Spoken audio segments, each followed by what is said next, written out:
Hey, what's up, Spooky fam? Today is day 4, and arguably probably one of the stranger movies I'm talking about on this channel in general, and that is Taxidermia from 2006. And this one is very strange. So, I mean, we had to watch it in 2 halves. It was just a weird one.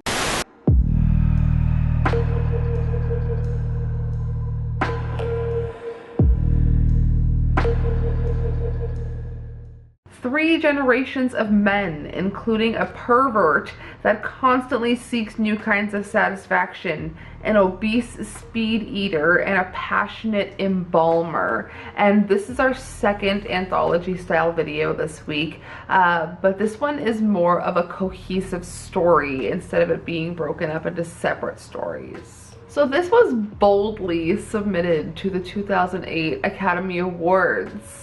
This was Hungary's submission for Best Foreign Language Film, and I mean, like, go off. That's it, to me, comparable to like Terrifier 2 being recently submitted to Oscars submission. I mean, there is a whole scene where there is a penis on fire in this movie, and they submitted that shit to the Oscars. Good for them. We love bold choices around here. I really do feel like this film, while it is in disturbing horror movie week, I feel like it relies on shock more than plot, and I don't know if that's a good or bad thing, but it just leads to this bleak, weird universe that the directors created. And I don't know about you, but it's not somewhere that I'd want to be. They use extreme male nudity, vomit, obesity, embalming, and the tagline for this is 3 stories, 3 generations, 1 bizarre, shocking universe, and it's listed under a comedy, drama, horror. I don't think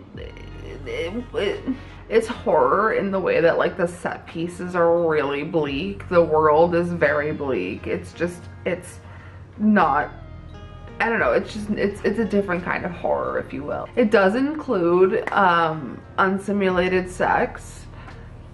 Warning. It's the first act, man. Let's get into the plot breakdown, because I feel like the only way for me to get my thoughts out is to talk about this film in full. So there are full spoilers ahead. At a remote Hungarian military outpost, an orderly lives a sad existence of servitude beneath his lieutenant. Condemned to performing menial duties and sleeping with his family in an unheated room next to the toilets, the orderly often escapes to fantasy, so realistic to where he thinks he is sleeping with the lieutenant's wife. He also, quote unquote, gets her pregnant. And I'm saying that because this fantasy world becomes such a reality, where the lines are blurred and crossed, so we don't really know if this is just a continuation of fantasy going forward, or if this actually happened, and it is real life, because at one point I believe it is a carcass of a pig, or a pig itself, that he is actually having sex with. Yeah, that's a weird one. And this is what I mean where the lines begin to blur, because this is ambiguity at its finest. When there is a baby that is born who becomes the speed eater. I believe he does have a tail, but his name is, for pronunciation purposes, you guys know I'm terrible at this, because we had subtitles that were, the movie itself that we watched was dubbed over, and then it had subs that we had to download to watch the movie. This movie was so elusive to find. I don't know why it was so hard to find. This movie felt like Shiten we felt like we were going out of our way to watch Shiten. Couldn't find it anywhere. It felt so elusive, and then it just showed up on Shudder one day. So I don't know, Taxidermia felt like I had to go so far out of my way to find. But anyways, the baby's name is Kalman. We're gonna call him that because that's what I've gathered. And the officer raises him as his own. Moving into the second act and decades later, Kalman is now a speed eater, a world-renowned speed eater. And this segment, let me just roll back to the first segment because I just glazed over the fact that there is a whole ass penis fire. Yeah, there is some shocking imagery in that first one. There's like a butthole, like there's a lot of shocking imagery in the first. I just remember when we first started it, I was like, okay. But moving into the second segment, we see a lot of vomit and puking, and so if you have like any sort of emetophobia, if that bothers you, like, I'm gonna be the first one to let you know that it's not convincing. It looks very fake. Anyways, skipping through all of the speed eating, all of that junk, because I feel like that is the most disturbing part of this segment, is how much these men eat.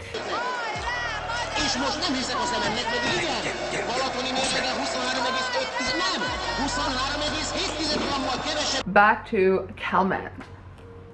His life is regimented and revolves around training for the eventful day where speed eating is recognized as a legitimate sport. After a bout of lockjaw, he elopes with fellow speed eating champion named Gizzy, and he returns to rigorous training as she gives birth to their son, Leoska. Once again, pronunciation. Now, moving on to the third segment of this film, where I feel like this, from now until the end, was what I was looking forward to the most. I feel like it has the most shocking imagery. I feel like it has some of the most just yucky, it just feels yucky, and as someone who has cats, I'm like, damn. I have 5 and they made 3 look like a lot. Years later, Leoska is a pro taxidermist. In contrast to his parents being very overweight, he is pale and thin, very impoverished, with a haunting face.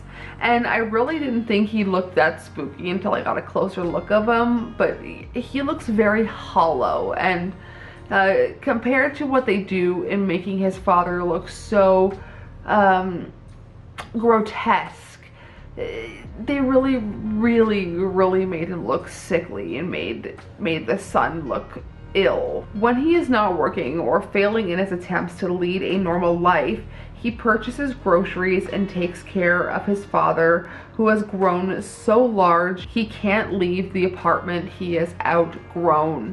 And they, in this movie, are feeding the cats just whole sticks of butter.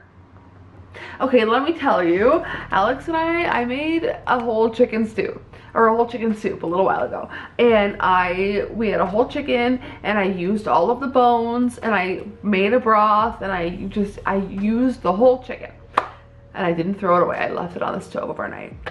And the next morning, we woke up to one of the cats didn't eat the bones, but took the bones and presumably one by one just carried the little bones into a pile, and left a pile of bones. And that's what I think of when I think of this movie, just bones. Cats eating butter also. I feel like the cats, they would probably eat butter over chicken bones, which is shocking. Anyways, we see Kalman, who is now grown to a very large stature.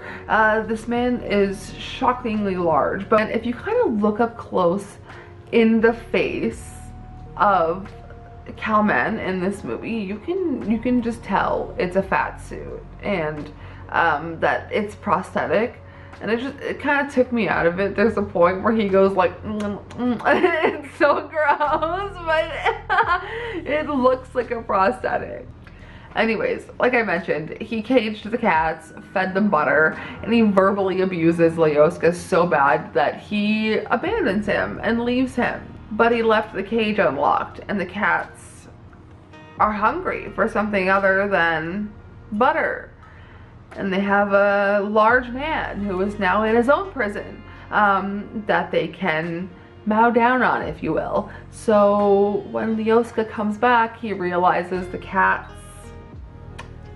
ate his dad, but being the pro taxidermist that he is, he fixes his dad up, and that includes stuffing him with the dead cats.